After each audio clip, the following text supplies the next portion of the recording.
Hi, good evening. Welcome to Friends for Life Resources Show. I am your host, Miss Celia Colon, and today we have the honor and the privilege of having our wonderful guest, Miss Diane Latica from Kids Off the Block.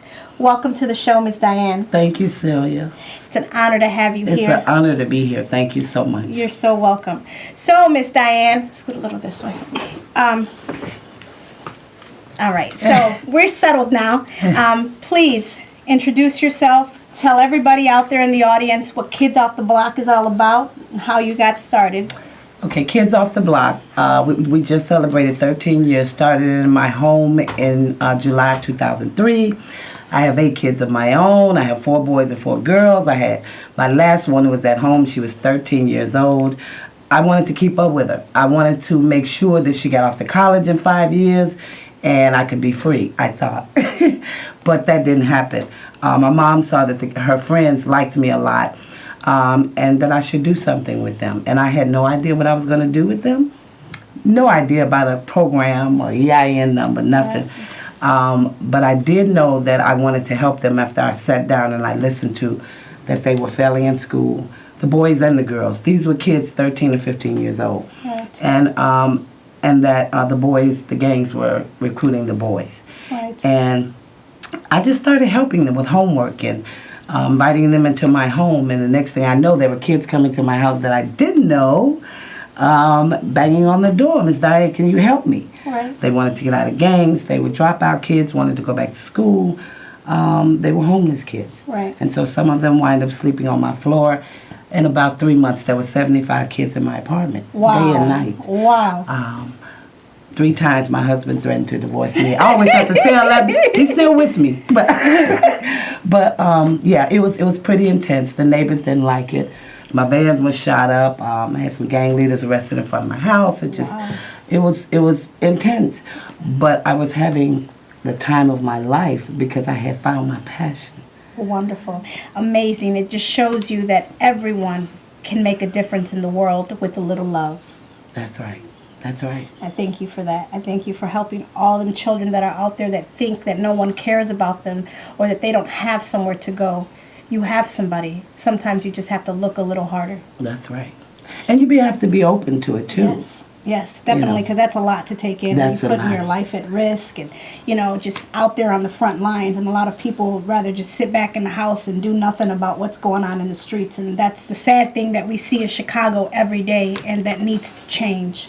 Well, I have to attribute it to my faith, too. Exactly. Diane Latica did not want to do all that, and I have to be honest about that. So I know that it was a higher power. Yes. That said, you're going to do this. And you're still doing it. And I'm still doing it. I still love it. And I love it, too. I love it, love it, love it.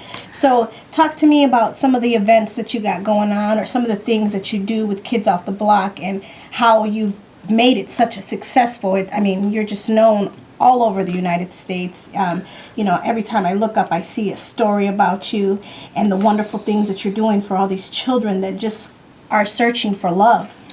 I have to attribute it to a strong family, again, faith, and the fact that I love what I do, and I love young people. I don't know what that love had to come from somewhere. Exactly. But what we do is we do traditional programming, tutoring, mentoring, music, drama, sports. We have been to 22 cities so far, taking young people out of town, literally off the block. And we walk blocks like the ones they live in and talk to young people. Every year we do what we call Feed a Team, where we feed hundreds of young people and their families. The most we fed is 658.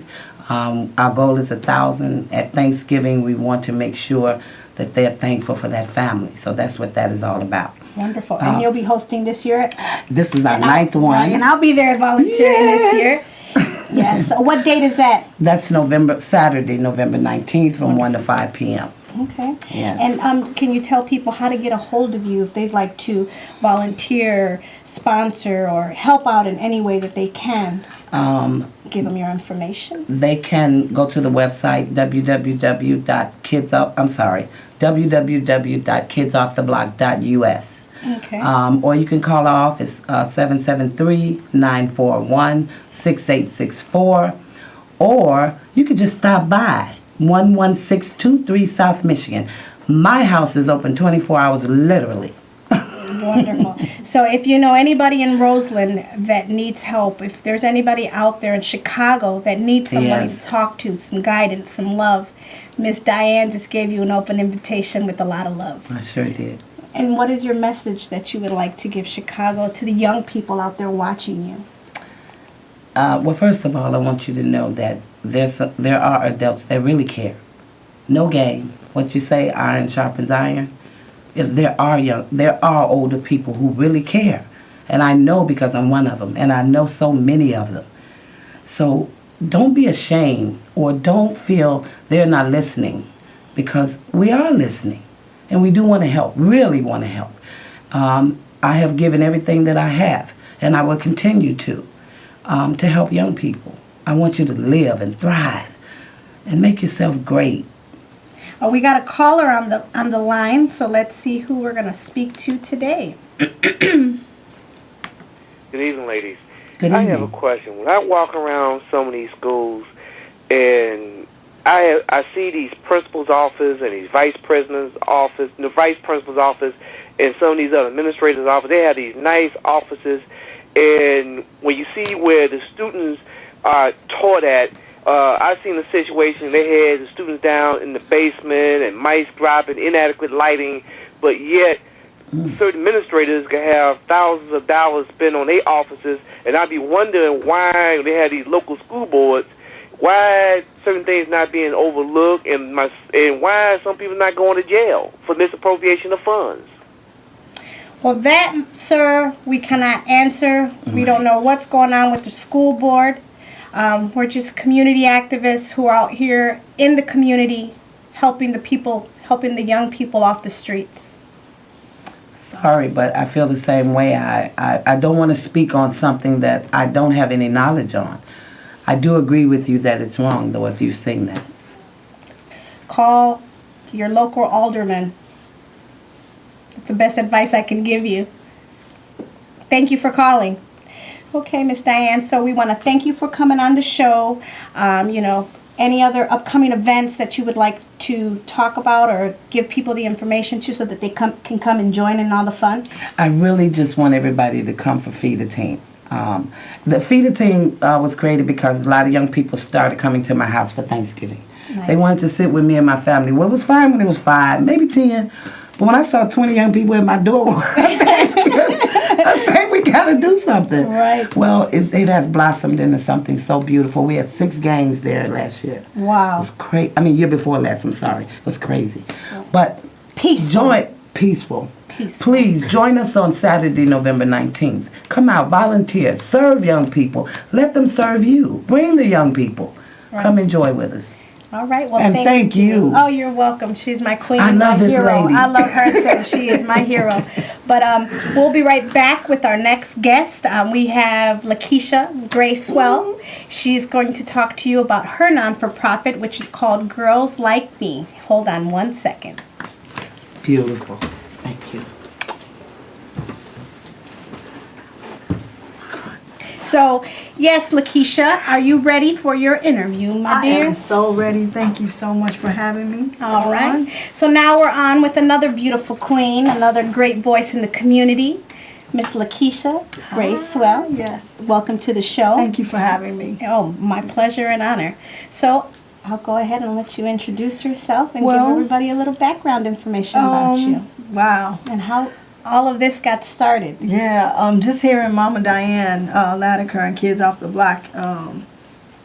It's always like that. It's just a passion for what comes naturally to you, and it takes you away from what people call good sits. Like you totally abandon your own self-interest. You totally abandon your own stability because of the love that you have, the passion that you feel for your people. And for me, Girls Like Me is the organization that I started. And I started it because, just like the name, Girls Like Me, I saw so many girls in Chicago, on the south side of Chicago, who were surrounded by poverty, surrounded by violence, surrounded by things that marginalize them outside of their control. They're just children, Right. but who are kept inside of these limitations systematically so. And then on top of that, having the culture and society and media also continuously degrade them, debase them with media messages and negative stereotypes and stigmas. And so I just was trying to find a way that I could help them move beyond the block of those limitations, help them to find their value, help them to understand that this world is so much bigger than any 1 mile radius or 6 mile radius, that this world is waiting for them, and that they can be a change agent to change the things that are in their community. Amazing. I love your passion. I love your story. You know, and that's one thing that I do see you doing. You're helping and you're removing these, you know, invisible shackles that we all wear in our communities. And that's something that's very important. People need to understand that, you know, change occurs when we take a chance to make a choice to create a change, and that's what you did, and that's what Miss Latica did, and a lot of our other just amazing community activists that are out there fighting each day behind these doors, you know. So I really want to thank you. What year did Girls Like Me get started? Thank you. So we are very young.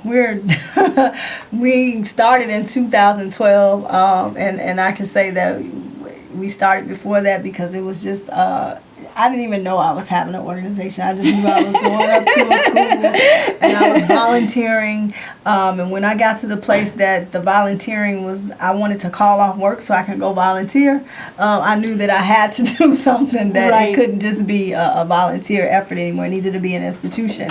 But with that, just speaking in terms of a organization, it's a hard role because, again, the passion that Mama Diane Latiker has, the passion that people like myself have and you have, a lot of us, we do things off of passion and not always knowing the administrative, you know, responsibilities, not knowing what it actually takes fiscally and to be sustainable. So we've been I have been literally, by the grace of God, out of my own pocket and resources, and funding a lot of the stuff. Funding a lot of the programs that we have, and then some in-kind donations. And this year, we as I said, we became an official not-for-profit recognized by the state of Illinois in 2012, and this is the first year that we have gotten a grant. Of any significance, and we've just got 2 actually. So we had the One Summer Peace Grant, thank you, and we also just got the other Chicago Fund for Peace. Wonderful. I hope I'm saying that correctly. And so with that fund, we'll be able to do our fall programming. Beautiful. Which is Black Girl Magic in October. We're having a month-long series of events. And where is this Black Girl Magic gonna be at? Everything. Okay, so October 1st, okay, we are treating 25 girls to see the Disney film Queen of Katwe with Lupita Nyong'o, which teaches them about chess and how chess can take you all around the world. And what I love about it is that, you know, our organization is the only one in Chicago to bridge the gap between Black girls and the global girls empowerment movement. So beautiful. For 5 years now, we've been hosting Chicago Day of the Girl in conjunction with the UN's International Day of the Girl. And what day is that? That's October 11th. Every year, October 11th. Day of the Girl. And so that's a free event as well. And then on October 9th, we're having our first fundraiser, and that's the Night of Black Girl Magic. Beautiful. And I'm so... I'm just stoked about this because we have Asha Bandale and Deneen Milner coming in, and this is a conversation for mothers and daughters. You know, we do so much work with young people, and oftentimes we send them back home into the same situations that are counter to what we're trying to teach them or train them or, you know, break the cycles. And so this event helps us to connect to mothers and daughters, to help us have mothers take some self-reflection, to have mothers say, how can I be my best self so I can raise my daughter to be her best self? Because we can't say Simone Biles and Gabrielle Douglas, we can't call these girls Black Girl Magic and we're not treating our own biological children as the magical queens that they are. You heard it here first. So what message do you have for the city of Chicago, for all the young people that are out there watching, or for the people that have a passion burning inside of them that would like to help, but they're scared to help or don't even know how to begin? I'm going to talk to the adults because I think our young people know the way. And they just need us to be brave enough to also show them the way. They're waiting. They know, right? They know what. They have a burning desire to do the right thing. They have a burning desire to be peaceful. They have a burning desire to succeed. But we have to stand up and be courageous enough to show them love, to show them grace. That is not always easy to do. We have to show them unity in our actions. So I would say all the people who are here today as your guest, myself, Diane Latiker with Kids Off the Block, Patrick Oliver, who's coming on right behind me, so many more, SCUG, which is the Southside Coalition of Urban Girls. You have so many organizations. All you have to do is volunteer to just show up. Show up. If you can't show up and you don't have the time for that, write a check. We all need money to to keep the organizations open. Because we do free events. Yes. She's feeding children on November 19th free. So we need money to sustain that. And then also we need a lot of administrative support. We need a lot of support from people who have corporate intellect, people who know how to, fiscally manage. A lot of times not-for-profits, community non-for-profits, because we're not the big, the big corporate non-profits. We're in the community, and a lot of times we don't have that infrastructure. So if you have pro bono skills that you can utilize, you can sit on boards. We'll take them all. We'll take them all. There's Come so on much down. you can do. Yeah, absolutely. So you have an open invitation, Chicago.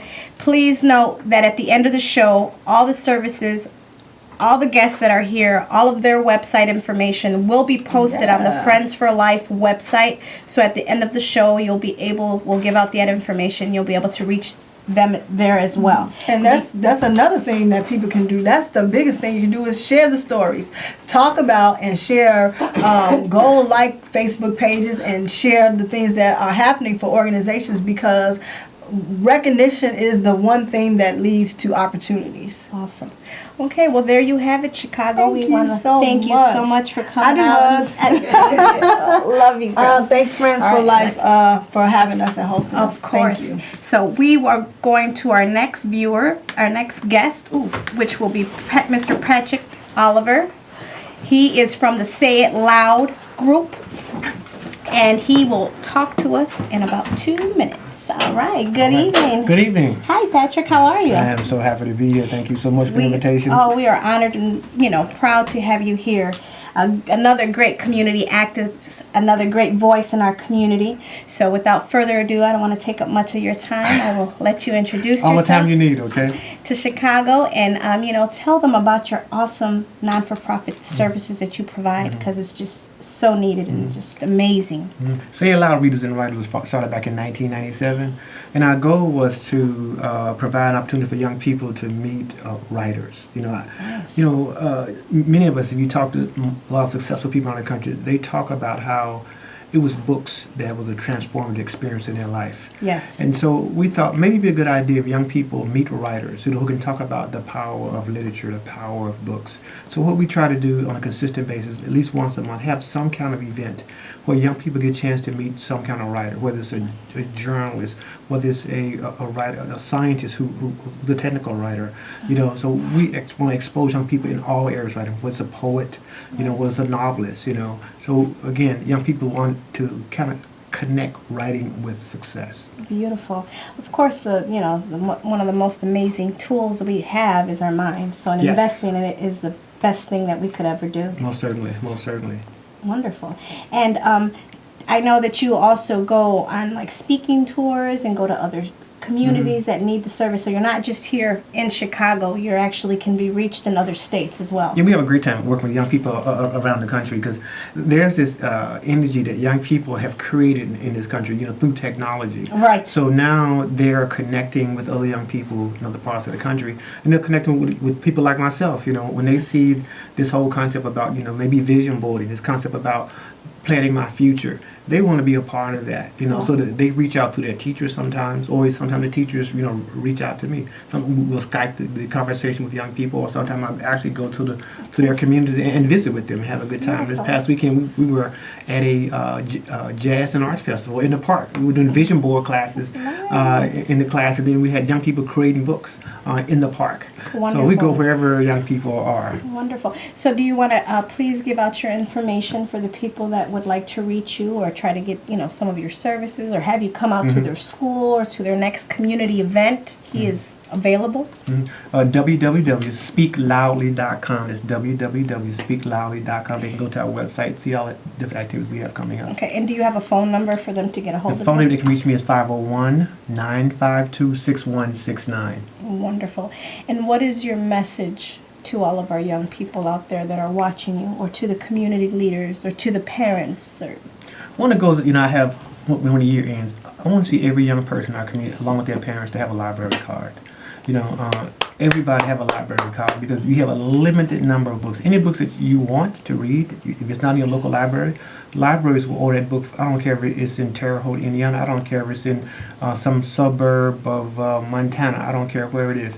A library will find that book for you. Awesome. So we want to make sure that every young person, that's our goal, ending this last quarter of the year, is push for every kid in various communities around the country to have a library card. And not only does it give them access to books, it also gives them access to computers. Exactly. It gives them access to things that they may not have at home. Exactly, yeah. So, it also gives them a better environment, to read, to learn, a quiet environment where they actually can soak it in and they're not sitting in front of the television. So I completely agree with you. Yeah, even movies, different things like that. Oh, yeah, Home movies, entertainment. They can go, CDs, yes. CDs, go rent the movie, go home, have a, because the Family library night. is a family affair. That's what I like about the library. And when young people go to the libraries, especially kids, when they see children's books, particularly children's books that's relevant to their culture, it's hard to get them out the library. They think they're supposed to be there. It's like, this is home. I'm at home.